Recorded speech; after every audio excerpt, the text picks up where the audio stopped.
Good evening. My name is Rachel Dunlap. I am a student at Colorado Christian University, and this is a quick and brief overview of health law and policy, and we will touch briefly on whether or not it is a state or federal matter. The importance of policy and law and the role it plays in today's society. Policy and law is what drives the healthcare industry or the healthcare system at a level that is unknown to most. It is vital in the improvements of both everyday and landmark public health events. It shapes almost every aspect of the healthcare system, from the structure and organization to the service and delivery, financing, administration, and judicial oversight, such as the licensing of organizations, the licensings and of the practicing physicians, nurses, healthcare workers, etc. The main focus of public health policy and law is finding a balance between the regulation of private individuals and corporations. So talking about maybe the small family practice of a physician to a large corporation of hospitals that operate across a statewide network. These regulations allow those individuals to exercise their right to function free of government intervention that is overly intrusive. So basically, there's policies that's set down by organizations or companies, and then there's laws that are set down by the government, and organizations, private individuals, they're expected to follow these laws, these policies, but not necessarily work under the thumb of government intervention. Health policy and law also allow the government to engage in the promotion of public health and disease prevention activities, such as increasing taxes on cigarettes to hopefully reduce the amount or number of people that smoke, therefore reducing things such as COPD, emphysema, lung cancer. Health policy and law has historically been a state matter for local government, and even is regulated more by the profession itself. So policies are often written by an organization or maybe a state medical board or that type of thing, as opposed to being set and regulated at a federal level. Um, State health or health policy and law, up until recently, has been considered private law. Private law is basically described as a field of law made from the ground up. So it starts at the local or organizational level, and it builds up from there and goes to the federal level. However, with recent laws that have been passed, such as the Affordable Care Act, that was at a federal level. So therefore, health law and policy is switched more from a historically state matter to more of a state and federal matter. Health laws, like I just mentioned, no longer passed by a state or local law, but by public law tools such as federal statutes that are passed by Congress and enforced by federal agencies and courts at the state and federal level. So, for instance, a doctor has a malpractice suit at the state level, he will be fined, maybe prosecuted at the state level. However, if he or the doctor breaks laws such as the abuse of prescription or narcotic drugs, they're writing, we hear a lot about like these offices that are like drug meals. Those are federal laws, not state laws, so therefore they are prosecuted at a federal level as opposed to the state level. One of the biggest issues with policy and law is that it often doesn't end in favor of what is believed by most as the best interest for public health and welfare. Basically, meaning that more often than not, um, policies and laws are in favor of the organization that passes the policy, the state, even the federal government, as in, okay, for instance, the Affordable Care Act. Um, the goal was to increase the availability of insurance to everybody across the country. But what they did was impose a penalization for those that did not carry insurance.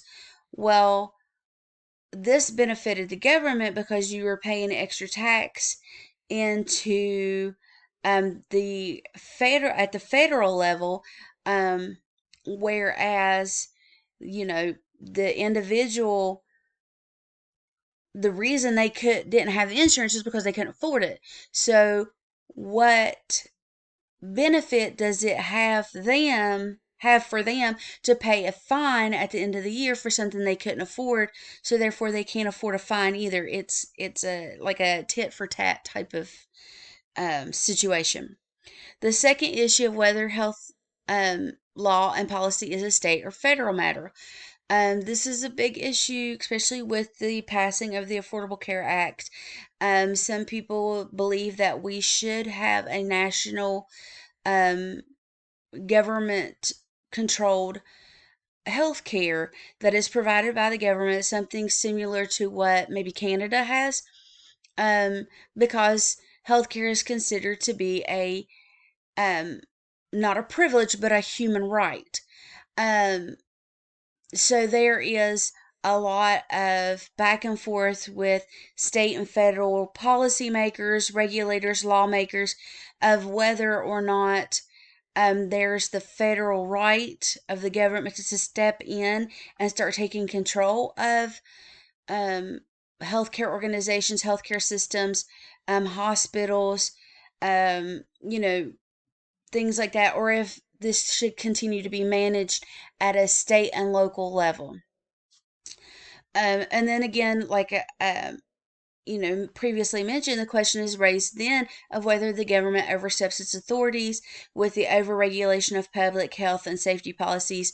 For instance, everything that's been going on with the recent COVID-19, and whether or not the government and the state politicians, excuse me, have overstepped their authority in making what is considered public health mandates for the safety of the general population,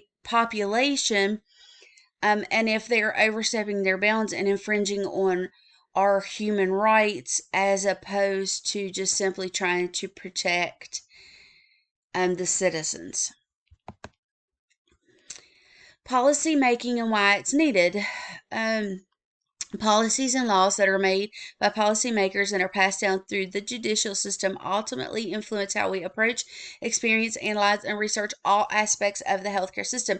There has to be rules and regulations um, that must be followed. We cannot just go in and say, well, I want to do it this way. Why I want to do it that way? Or I want to do it this way. Or this hospital does it that way, but this hospital does it another way. Well, then, if everybody's doing it their own way and there's not a set of regulations, a set of policies, a set of rules that must be followed, then you get into a situation where when you're dealing with patients and the care of individuals, there's not a continuity of care for these individuals, because if everybody's doing it different, then whose way's the best way? And then you can set yourself up for lawsuits and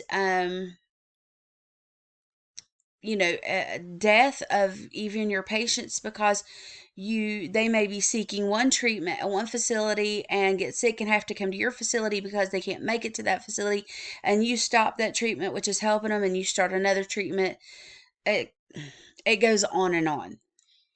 As mentioned in a previous slide, it also shapes almost every aspect of healthcare, from the way it is structured and organized, the services and the way it's delivered, financial, administration, and even judicial oversight. Again, um, policies that are set by organizations. Um, Often one organization will set a policy, and other organizations will follow suit with similar or the same policies, um, because they like the way that it is structured and the way that the company is organized. The service and the way it's delivered, we want continuity of care when it comes to taking care of our patients. Financials, we want we all need to make money. A company cannot run without money. However, you don't want an organization or a company to be able to overstep their bounds when it comes to overcharging for um, procedures and care, and ultimately, for lack of a better word, raping an individual of their finances just to pay for medical treatment, life saving medical treatment. Um, a biblical worldview is important. Most go into healthcare for the simple fact of they want to help people, um, whether it's at the bedside or in administration or as a doctor, a nurse, even, certified nursing assistants, maintenance men, dietary, you know, people do this because they have a desire and a want to help those that are in need. Laws and policies are put in place to protect the patients. And even though sometimes they protect organizations or corporations more than those that we want to help, by having a biblical worldview, we can understand and see the difference and know when we're crossing that line.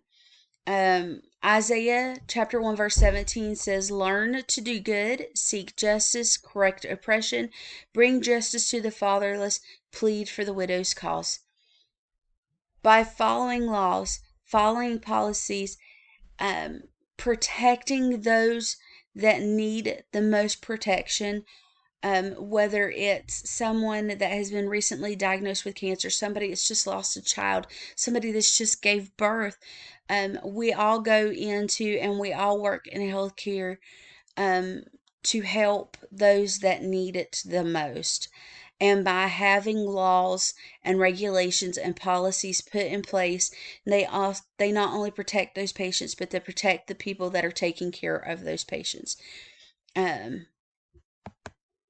I encourage you all to look up this article, excuse me, by A.R. Gluck, Why Health Lawyers Must Be Public Law Lawyers, Health Law in the Age of Modern Regulatory State, in the Journal of Healthcare Law and Policy. It was a very interesting read, focused a lot on the Affordable Care Act and what the passing of that means for federal, state, and local healthcare policies and laws.